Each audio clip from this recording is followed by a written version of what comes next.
All right, we are streaming live on Facebook. We are cooking with fire. Hi, Malcolm with Michael for joining us. So let's get started, I guess. Hi everyone. My name is Summer Dawn. I'm the founder and director of In Full Color. We're an organization based in Jersey City, and we empower women of color and other BIPOC of marginalized genders through education and the arts. Thank you so much to Hudson County Community College and Dineen Hall Gallery for having us here today for the Dream Today and MLK tribute. We have some wonderful performances as well as a panel for everyone today. And I'd like to welcome the Cultural Affairs Director, Michelle Vitale, to the webinar. Michelle, thank you so much for having us.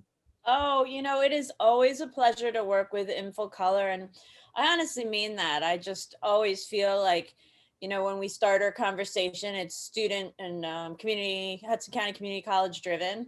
And you always provide such meaningful programming to our school. And along with the artists that are here, Dujuana is a repeat. She's a fan favorite. We also welcome Stephen and Suzen, and we're just so thrilled to have you and to be able to showcase the talents that are in our community that are top notch. So thank you, really. Yeah, absolutely. Thank you so much. And thank you to everyone who is here today performing for us. We're just going to jump into our performances, kicking us off today with Good Morning America is the amazing Juana Charisse.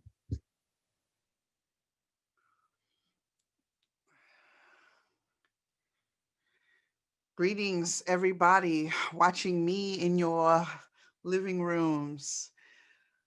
My name is Juana Charisse, and basically have a public announcement that I would like to offer to you. We are the people of darker hue, people who have donated blood, sweat, and tears to this land. We have understood but been misunderstood and have been abused as a people. So I want to just tell you that this is who we are. We, the people, we are ministers of mighty energies, mothers, Mom Dukes, misters, majestic men of melanin, women of wisdom, teachers, Buddha chanter believers, dudes, dames, lovers of likes, clicks, and fames. We are janitors, facilitators, rhythm beat builders, architects, cashiers, stylists. We will be those freedom fighters, Cash App consultants, and zombie loving mutants. We are titans and bricklayers. We are hustlers and autobiography makers. We are writers and we are riders, but we're tired of dying. Our sacrificial brothers have been feeding the concrete. Our sacrificial brothers have been giving their bodies to the concrete, have been dying on the concrete because death by blue hands has been filling our generation gaps with struggles and dead bodies. We are recycling wizardry. We are Kung Fu Tai Chi Black Master. We cannot rewrite our history because they chased our peace from Africa to live in this homicidal, suicidal, genocidal aftermath called America. We are masters of weaving in and out a systemic racial injustice. We are paralegals, power professionals. We are captains, lieutenants, corporals, criminals, convicts. And guess what? We know they didn't do it. So we want to give a shout out to the Freedom Project. We want to thank you for believing that freedom is more than just a concept. We are prisoners of war, and our casualties are still counting. Casualties still counting. The CIA, they turned a blind eye when the cocaine was abundantly supplied. The CIA turned a blind eye when the cocaine was abundantly supplied. And millions of us died. Millions of us died. But the ones that survived, they called them crackhead, junkie, tweaker, dope fiend. But it was an epidemic when the Karens started ODing on the heroin. We are housekeepers, housemen, house activists, butlers, maids, lawyers, lenders, bankers, and the butcher flame haters. They ignited our churches. They ignited our homes. And then boundaries were orchestrated. So I guess cities without tampons would bleed red lines on black faces.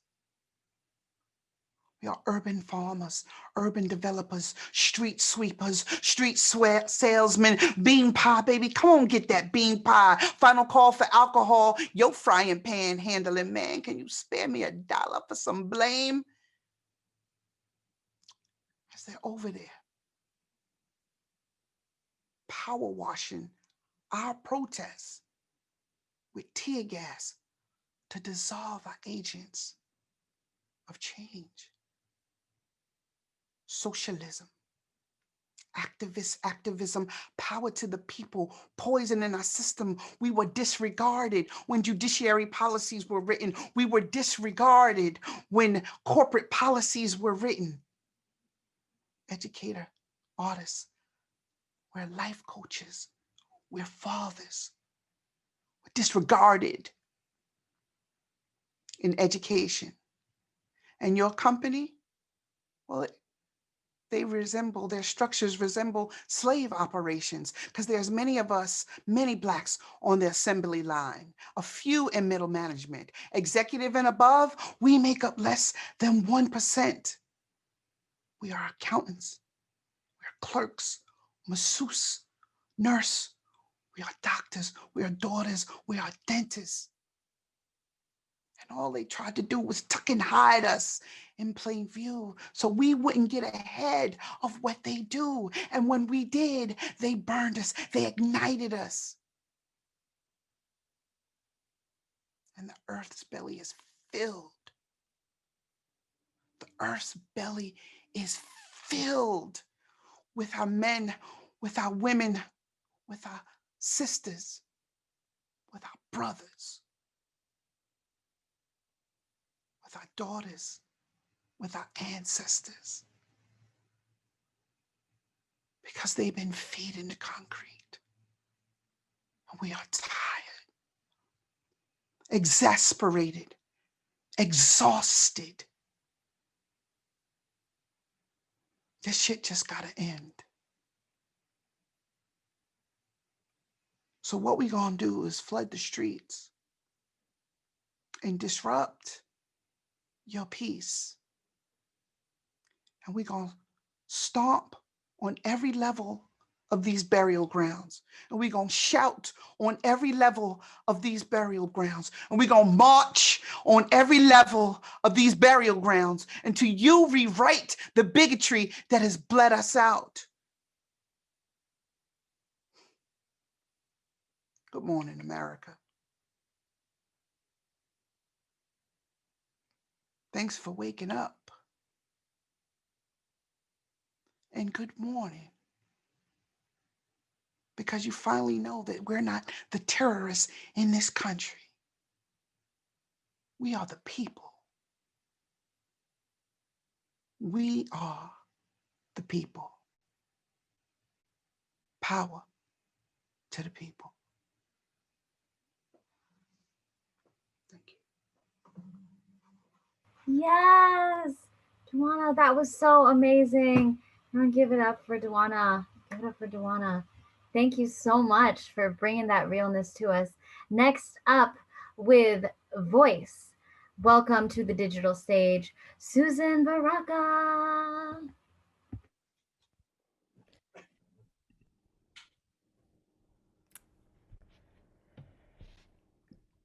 How do I write a poem about justice without talking about Black bodies?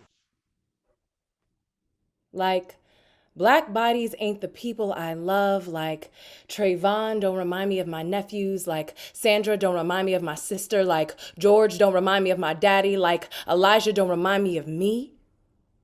An introvert and different and unbelievably strong. Like, being Korean and Black during coronavirus in Trump's America don't make me want to burn it all down. How do I write a poem about justice when Flint, Michigan still doesn't have clean water?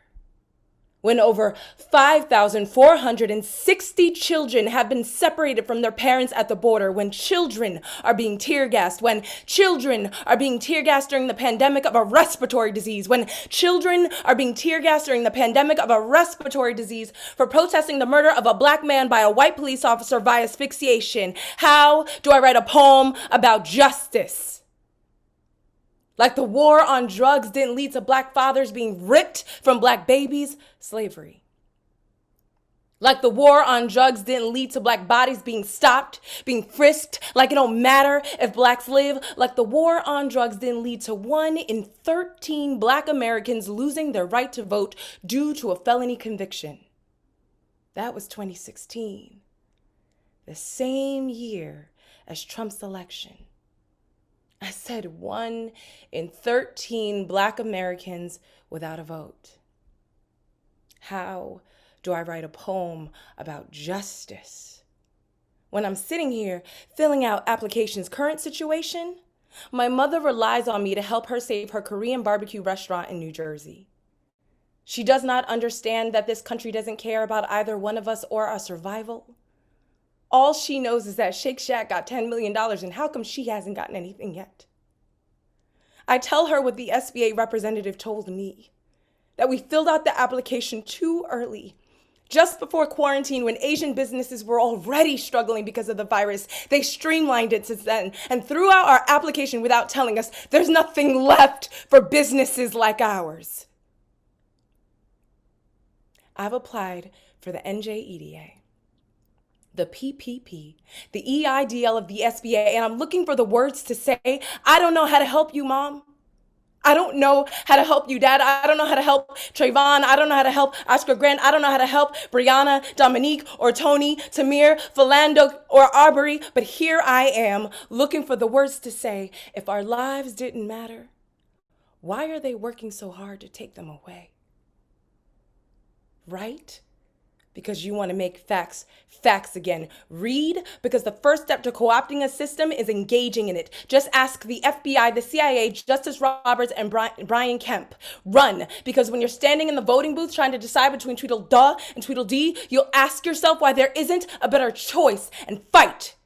Because when they try to dismantle our bodies from our breath, we gotta use our voice. Thank you.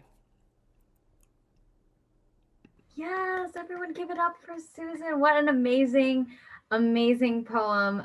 Just really quickly, yeah, like Dujuana's like, yeah. Just on background a little bit, Dujuana's piece was actually from In Full Color 2020, last year, our first virtual program, which I neglected to mention. And Susan is actually joining our touring troupe this year. And was one of the folks selected during an open submissions process. And we're so excited to have just more and more talent in our midst. So rounding us out, I'm actually going to share a video by the amazing Stephen Galberth, who will get a chance to say a little bit about it as well. But I'll let the work speak for itself. This is a clip from his film called It's Bigger Than Me.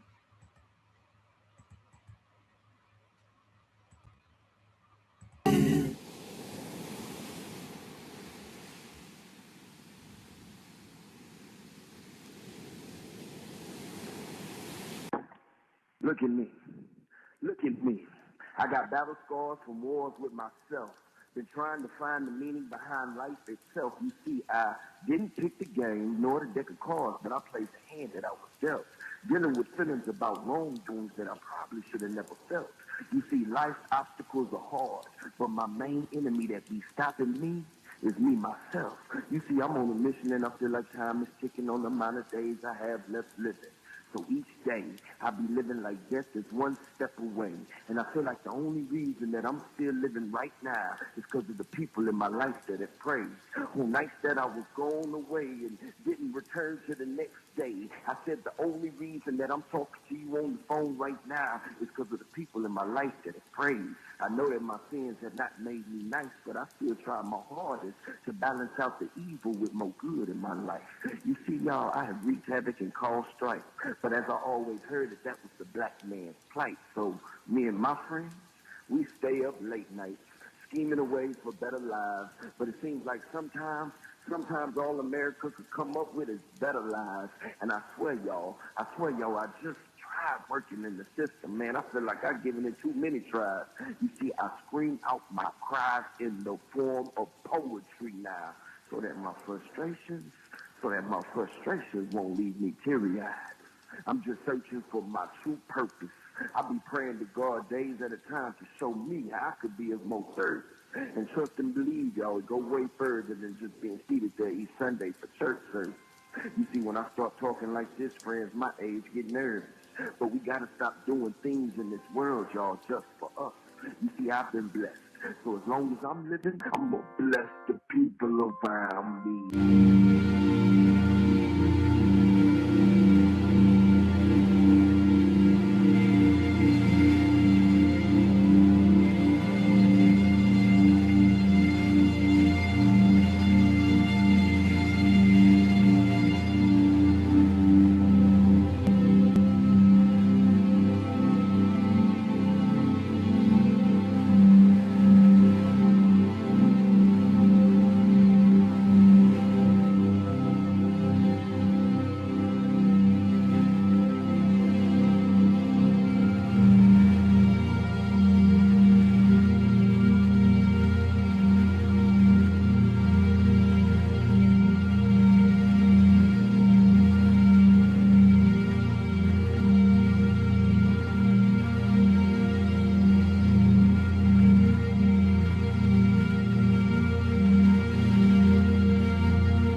Oh, that was so lovely and transcendent. That was amazing. I'd like to welcome back all of our performers to the digital stage. Give it up, everyone, again for Juana Charisse, for Suzen Baraka, and Stephen Galberth.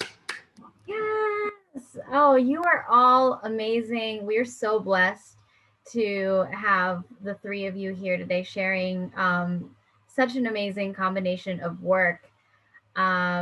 I guess I wanted to start by asking all of you, clearly all of these pieces are not just great, works of art, but also real serious activist pieces. So I guess I'd like to kind of go around, have everyone introduce themselves, and then tell us a little bit about their activism, and especially how they use that activism in their art. So anyone can start if y'all want, or I can call names. I can do whatever. I'll start. I feel like I practice activism in my everyday life just through the work that I do, whether it's teaching, whether it's lawyering, whether it's um, God, I do so many things. Whether it's real estate, I'm like going down my list of jobs. But I do work to make sure that people of color are empowered, whether it be my students, whether it be my clients. I think it's really important to find ways to integrate activism into what you do daily. And then separately, the work that I do with respect to using my voice and using my platform as a poet and as an artist, I think it's really important. It took me a really long time to sort of find that voice, and now that I found it, I think it's so important that we highlight issues that that need to be talked about and need to be brought to the forefront, and so that's what I really strive to do in my work, even if it's a love piece. I mean, really, it's all a love piece. So I think that answered all your questions. Yeah, thanks, Susan. Who else would like to chime in and introduce themselves? I'll go. Oh, go ahead. Go ahead. You got it. I mean, I don't want to step on your toes. Um, Okay. Got it. Yeah. am I supposed to introduce myself? Thank you. My name is Juana Charisse, and I am a spoken word You're a artist. little low, Dujuana. Oh, I I am. can't hear you too well. How about now? Is that better? Yeah. Okay, good. My name is Juana Charisse. I'm a spoken word artist, and I'd never considered myself as an activist ever until um, until this happened uh, this summer, and I started going through some of my work because I said I got to write about it, but I don't know how to approach it because we've been here. We always been here. I don't think I'm an activist. And when I reviewed some old work I had, I was like, damn, damn. And I'm talking about the same thing. And I have that song called White Man in the Car. It's funny, but it it all lends to the struggle that we go through all the time. So after reviewing all of the things that I've written, I was like, wow, I guess I am an activist. I use my activism. I didn't even know I was using activism or a platform. I didn't know. I was just speaking what I was feeling, what we go through, what I endure, what happens to me personally. And I the activism that I have, I'm a silent activist. I'm not the one on the lines. I don't march, but I will do some on Facebook, okay? And I'm like, well, what we doing today? Well, what we need to do? We blacking out today? I'm blacked out. You want me to black out for a week? Where we buying today? Who are we doing? What are we doing? I'm there. So I may not be able to hold signs, but like Susan said, I'm able to read a poem and I'm able to utilize my strengths behind the scenes because we always need somebody behind the scenes, baby. Absolutely. Really quickly, can you tell folks who don't know what White Man in Your Car is? what it is, the basic concept? Yes, the basic concept of white man in the car is, in this America, if you have a white man by your side, you can get away with everything. You know, like storming the Capitol. No, I'm sorry. I just had to throw that in there and not get shot, and only 5 people died. Oh, wait, no. No, white man in the car is basically saying, if I'm driving by myself, I'm going to get stopped. I'm going to get stopped. I'm going to get stopped. If I have a white man in my car and I'm driving, I'm going to get stopped. And then they're going to say, go ahead. Oh, it's okay. Go right ahead. Oh, it's okay. Go right ahead. Do what you was doing. Oh, what were you doing? You were drinking? Oh, you had a meth lab in the back seat of the car? You got a couple of prostitutes? Oh, there's a white man. Go right ahead. It's okay. It's okay. You're good. Get at it. So that's what white man in the car is. Thank you, Juana. Stephen, bring us home. Yeah, hi everyone. My name is Stephen. I feel as though I just started using my activism this year. I unlike Dujuana, I do not have any pieces. This is the first piece that I've made that was really like strongly driven and really focused on activism and how we can use our voices during this time. The platform that presented this was the Lab by Artists of Color, where we share our stories in our own voices. And I wanted to give actors, dancers, vocalists a space where they can see themselves on screen. Because I feel like that's not normally the case. We don't normally get selected for those positions. So with this piece, this is the first piece that I think that was that I really, really was like, okay, let me reach out to other people. Let me reach out to other artists and see how they're thinking, like do surveys and see how did you feel about the killing of George Floyd versus Breonna Taylor? Like I had those one-on-one conversations with people, and that is really what was able to shape this film. Because I mean, you guys only saw a clip of it, but there's actors acting in the film. Like there's a whole thing called the Black Net, where we created this this Black news channel where we like, we're going to keep it real, we're going to keep it raw, and we're going to give you what you need. Because that it was a lot of fake news out there that was not being presented and brought to, it just wasn't something that people were talking about. So I wanted to make something where people could feel like, okay, we're all Black and we all know what's going on, or we're all people of color, we're all hip. And that's kind of where I feel as though my activism really, really started to blossom. Because with the film, I was able to get all these little things, like all these little, hearing what people were saying and hearing how people were reacting, and then I was able to put that into this film, and that's how I started to use my activism. I think since the film, I've just been talking to a lot of people one-on-one, because I think that's where you can really, really connect with people right now, since we're so distant. I'm from DC, my family's in DC, I'm in Jersey City, so I'm always on Zoom, always talking to people, always trying to, motivate people and really trying to get them to understand, let's not use violence as the key to get through to people, because that right there is not really working. So that's where my activism comes in. Communication, creativity, creating a space where people can feel safe and feel as though that they can connect and create work that they want to see and that's honest to them. Because sometimes we don't get to share our stories. So yeah, that's how I've been using my activism. I love that. I love that. And I've seen the entire film. It's an amazing film. Anyone, if you want to drop a link to it or something, oh yeah, I got you guys. Definitely do. And then I'll share it on the Facebook Live too.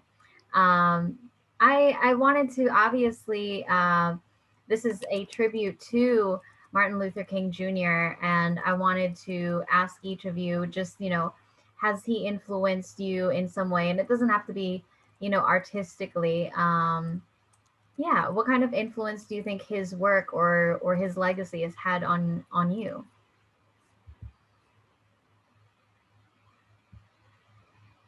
It's a bigger question. Well, Martin Luther King was a great orator, and his words, his speeches were amazing. His patience is, or was, sorry. Oh my gosh, did I just bring him back? I just brought him back, y'all. Word. Can he fix this? Can he fix this mess that we're in? Anyway, he's a great orator, and yeah, I have a not a film like Stephen's film, but my little piece together slideshow, and Martin Luther King is in it. That is connected to this piece, because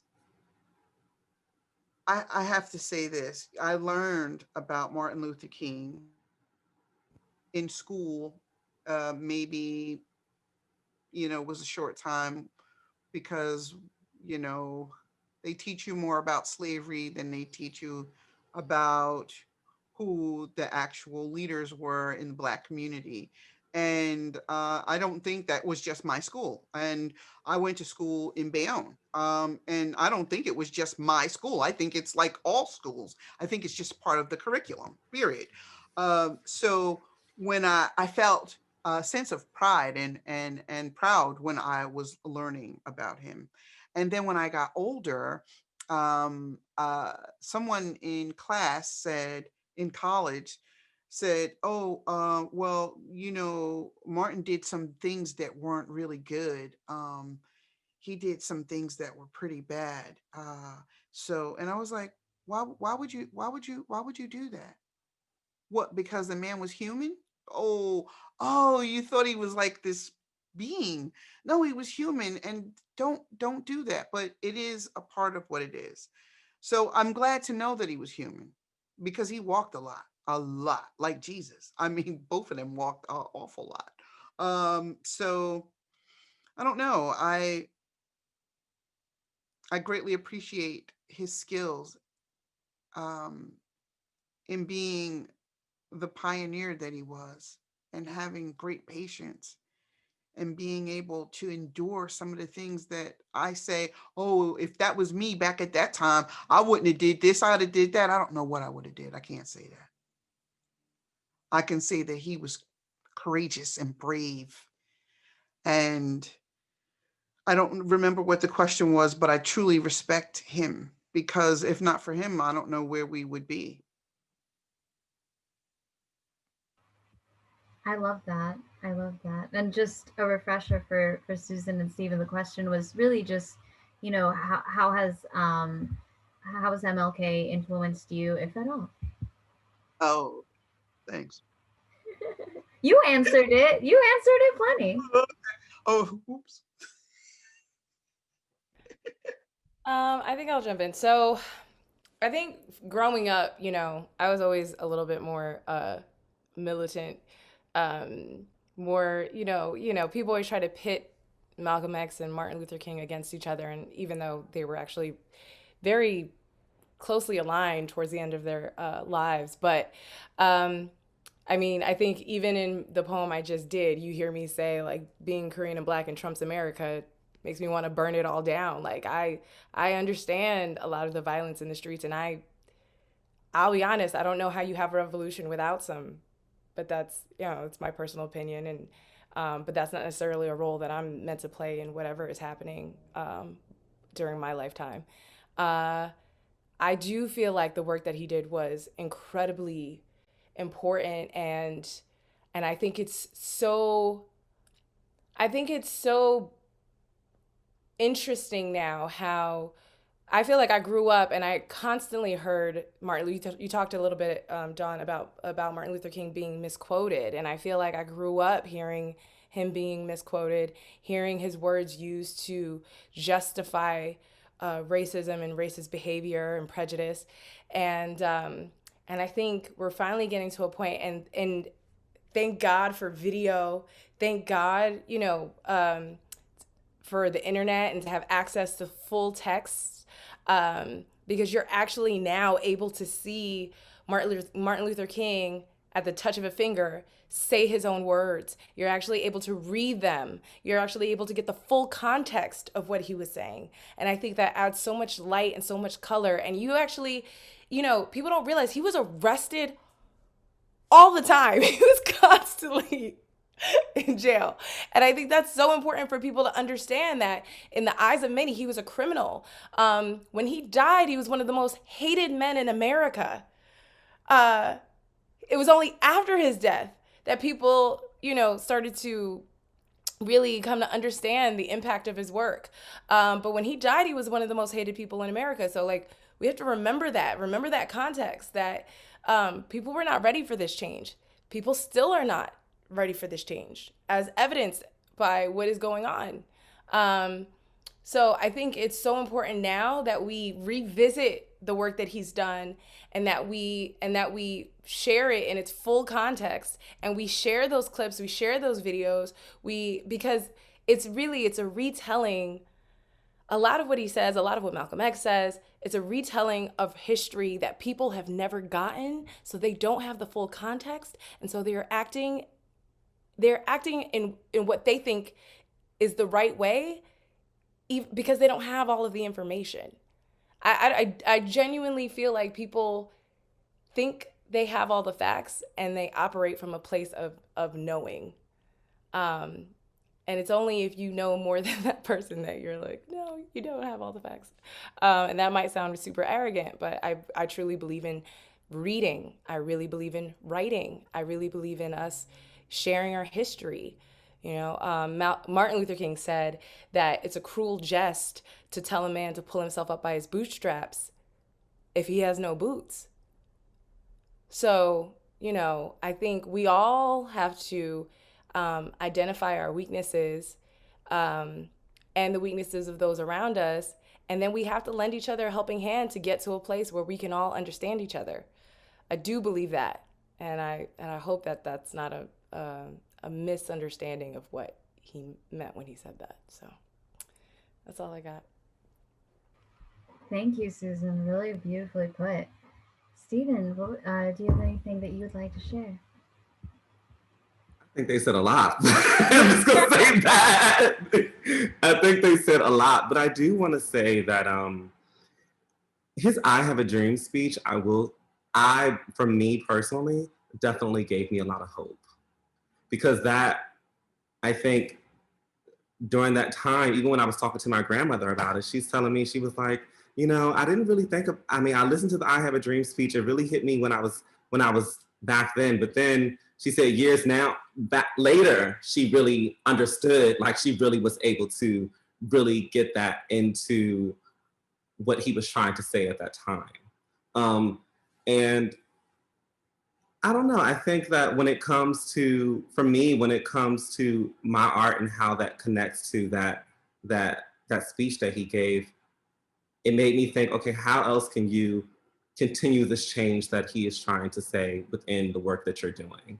How else can you say, yes, we matter? How else can you say, yes, let's make a change without it being a violent change? How else can you use or make space or hold space for people who don't know? Because there's a lot of people who don't know. So how can you also create that lane for them? So that's how I think he influenced me. I think thinking outside of the box, and also thinking that your dreams are not this small, but your dreams are this big. So yeah. Thank you, Stephen. All of you kind of alluded to some things that were in my next question. And just, a lot of folks have been quoting him, right, in the context of Black Lives Matter.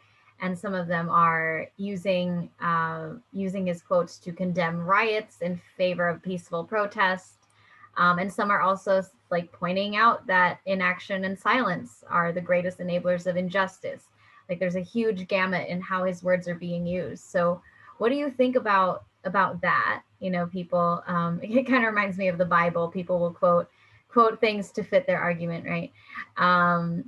But also, especially Susan and Dujuana, because you both work with words, and Stephen, your work has words sometimes, right? How do you wish your words to be quoted by future generations? That's a great question. Well, I'm going to go back to what I originally said about context, and it being so important that for me as an artist that I only just recently came to this, but I'm finding it so important to document my work. Like I used to make it so that like people couldn't record my work, that it was for performance only. I didn't have a book. Like all of that was intentional because I felt like this is a live medium. These words need to be heard live. And like I was very specific about that for probably 10 years, 10, 15 years. And it's only recently that I'm like, actually, no, it's important that I document my work, that I get this down in some sort of fixed format because, you know, God forbid, I mean, well, you know, it would be wonderful if people quoted me in the future, but God forbid they do, and they quote me out of context, or they use my words to justify some sort of evil in this world. I couldn't live with that. And so I think it's really important for me as an artist to be incredibly intentional, to ensure that the context of what I'm saying and why I'm saying what I'm saying is fully fleshed out and formed, and that it's in a fixed format so that future generations can have that readily available at their fingertips, so that if they ever have a question about what my intention was, that it's there.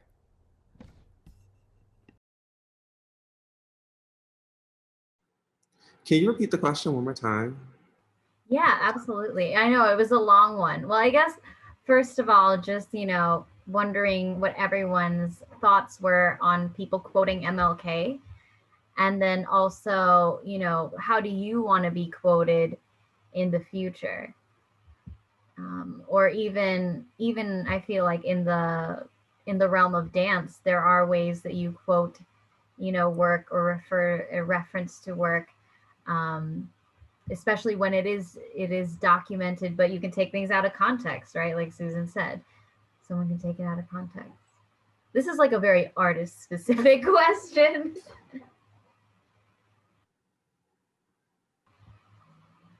Well, while y'all are thinking, I haven't really shared that much because I want to prioritize Black voices. So I don't want to, this is not my space, but I do want to share that as a writer, I agree with Susan that you definitely have to document what you're saying and what you're thinking. And it's hard because at the same time, your work is sometimes a living document and you're constantly editing it. Or like today, if anyone has seen In Full Color 2020, they know that Dujuana chose a very different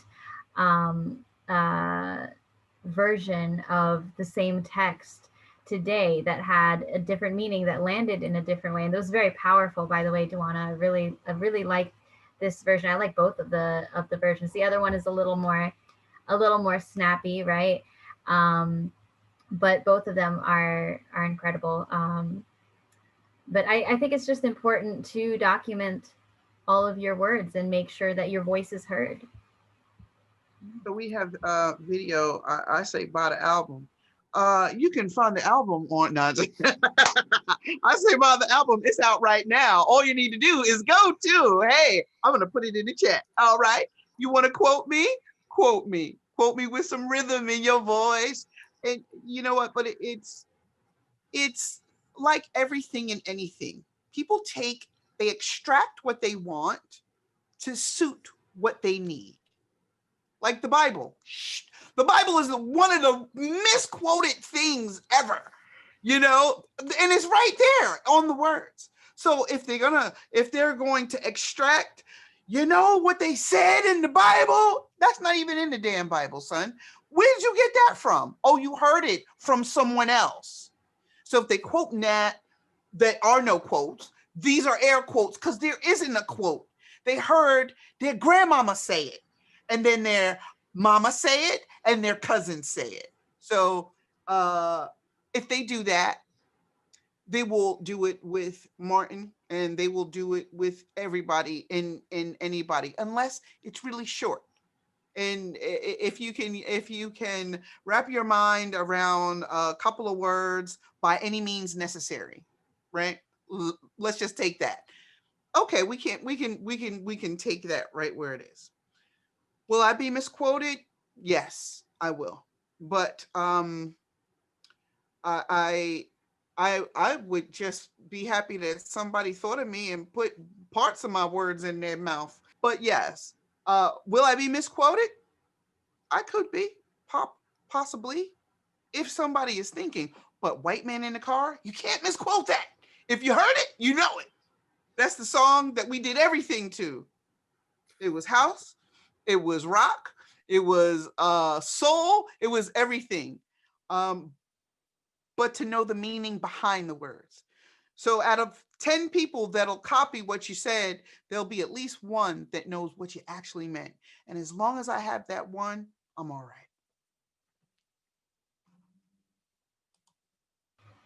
Thank you.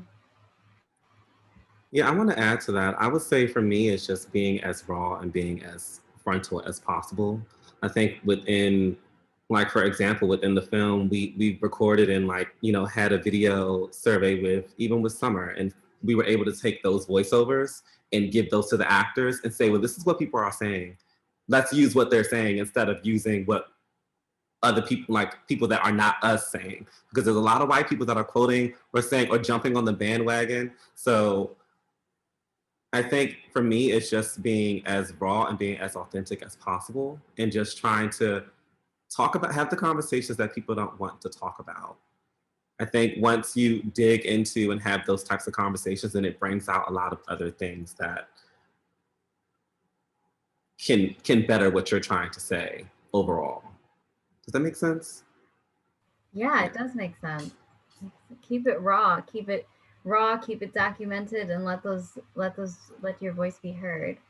Um, I do have one last question, but before we do that, I do want to share that if everyone is enjoying this program, we are doing some more stuff with Hudson County Community College this spring. Michelle, do you want to tell us a little bit about what we have planned? We have some delicious plans. Okay, so I can't remember every wonderful thing offhand, but I really appreciate you even bringing it up because I was supposed to. I apologize for that.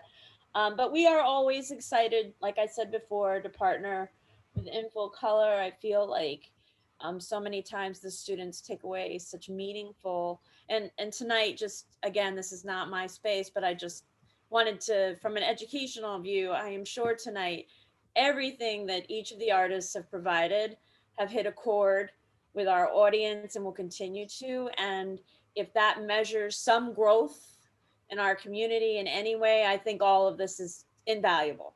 And so I really just so always so thankful for InfoColor and the thoughtful programming and the artists that participate. You know, I always walk away almost in tears, and you can't see it because I have my glasses, but I'm pretty close. So you know, we have 3 workshops planned. Summer, is that what are we doing? We have 4. I actually do have all of the dates and all of the names, so I'll just go through it really quick, I guess. Thank you.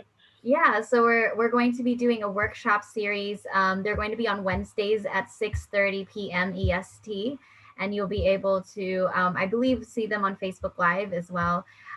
So we're going to have Poetry as Activism, a workshop where you actually get to write your own activist poetry.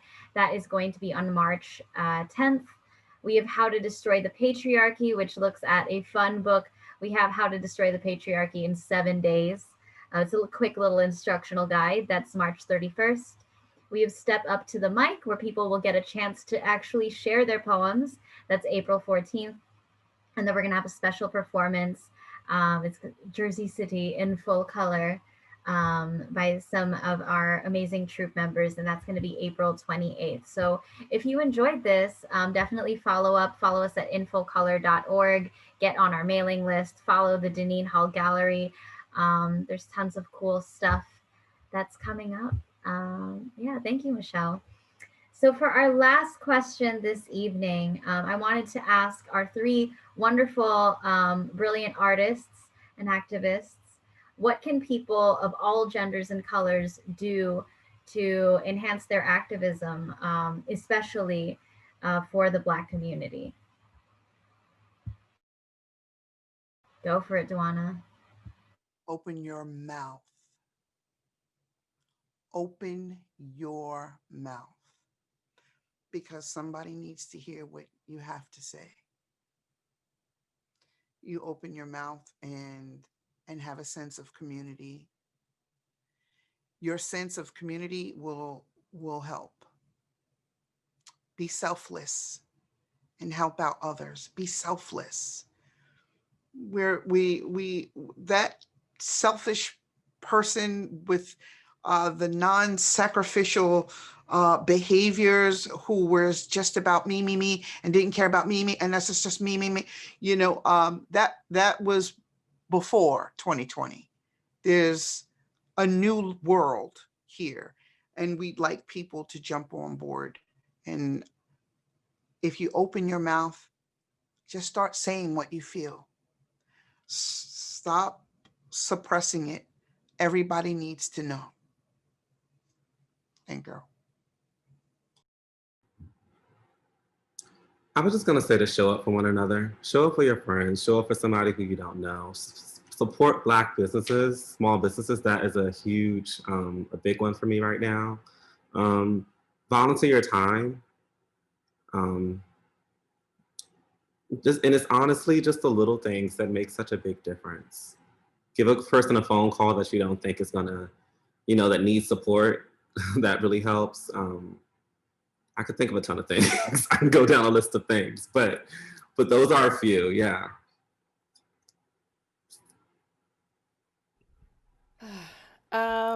I would say focus on figuring out ways to do the work, to activate yourself in your community and in your daily life.